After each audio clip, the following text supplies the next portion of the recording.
15% বৃদ্ধির ফলে একটি সংখ্যার বৃদ্ধি হয় 60, প্রকৃত সংখ্যাটি কত? তো এই টাইপের অঙ্কগুলো কিভাবে করব? এখানে বলেছে 15% বৃদ্ধির ফলে একটি সংখ্যার বৃদ্ধি হয় 60, তার মানে কি 15%-এর মানই হচ্ছে 60। এখানে বুঝে নিতে হবে কোশ্চেন পড়ে 15%-এর মানই হচ্ছে 60। তাহলে 15%-এর মান যদি 60 হয় তার মানে কি 60টাকে আমরা উপরে লিখতে হবে এবং নিচে 15।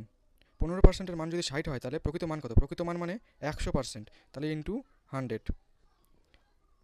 পার্সেন্টেজ কাটা, এবার 15 দিয়ে কাটলে 4 15 60 সমান সমান 4 দিয়ে 100কে গুণ করলে 400। সঠিক উত্তর কত? সঠিক উত্তর বি, 400 হচ্ছে সঠিক উত্তর। 15% বৃদ্ধির ফলে একটি সংখ্যার বৃদ্ধি হয় 60, প্রকৃত সংখ্যাটি কত? এই টাইপের অঙ্কগুলো কিভাবে করব? এখানে বলেছে 15% বৃদ্ধির ফলে একটি সংখ্যার বৃদ্ধি হয় 60, তার মানে কি 15%-এর মানই হচ্ছে 60। এখানে বুঝে নিতে হবে কোশ্চেন পড়ে 15%-এর মানই হচ্ছে 60। তাহলে 15%-এর মান যদি 60 হয় তার মানে কি 60টাকে আমরা উপরে লিখতে হবে এবং নিচে 15। 15%-এর মান যদি 60 হয় তাহলে প্রকৃত মান কত? প্রকৃত মান মানে 100%, তাহলে ইন্টু 100। পার্সেন্টেজ কাটা, এবার 15 দিয়ে কাটলে 4 15 60 সমান সমান 4 দিয়ে 100কে গুণ করলে 400। সঠিক উত্তর কত? সঠিক উত্তর বি, 400 হচ্ছে সঠিক উত্তর।